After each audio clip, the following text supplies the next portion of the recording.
यहाँ हम एक ट्रपीजियम की बात कर रहे हैं। तो सबसे पहले हम एक ट्रपीजियम बना लेते हैं।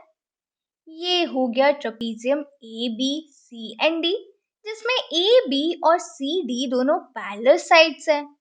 अब देखते हैं क्वेश्चन में क्या गिवन है। तो हमें यहाँ area of a trapezium given है 34 सेंटीमीटर स्क्वायर और length of one of the parallel sides हमें गिवन है 10 सेंटीमीटर। तो हम DC को ले लेते हैं 10 सेंटीमीटर और हमें यहाँ हाइट भी गिवन है 4 सेंटीमीटर।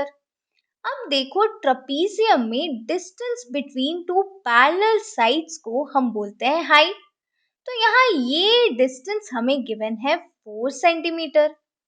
अब हमें फाइंड करना है length of the other parallel side. तो हमें यहाँ लेंथ ऑफ AB फाइंड करना है। तो ए बी डिस्टेंस को हम ले लेते हैं b। अब यहाँ एरिया गिवन है और एरिया ऑफ ट्रपीजियम होता है half into sum of parallel sides into height. अब यहाँ सम ऑफ पैरेलल साइड्स हो जाएगा A B plus D C.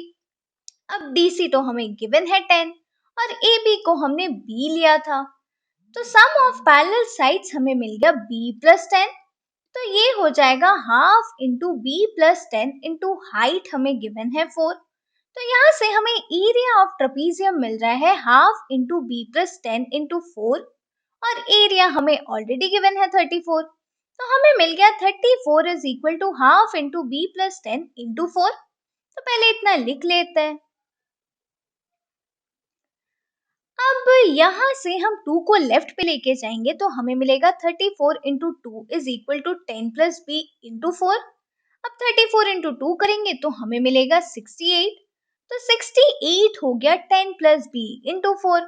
अब 4 को हम 10 प्लस बी से मल्टीप्लाई करेंगे तो ये होगा 10 4 40 प्लस 4 इंटू बी 4b। तो हमें मिल गया 68 is equal to 40 plus 4b। अब 40 को लेफ्ट पे लेके जाएंगे तो ये हो गया 68 minus 40 is equal to 4b। तो यहाँ से हमें 4b मिल गया 28। तो b हो जाएगा 28 बाई 4। अब 28 को 4 से डिवाइड करेंगे तो ये होगा 4 7 28। तो यहाँ से हमें b मिल गया 7। तो length of other parallel side हमें मिल गया 7 सेंटीमीटर।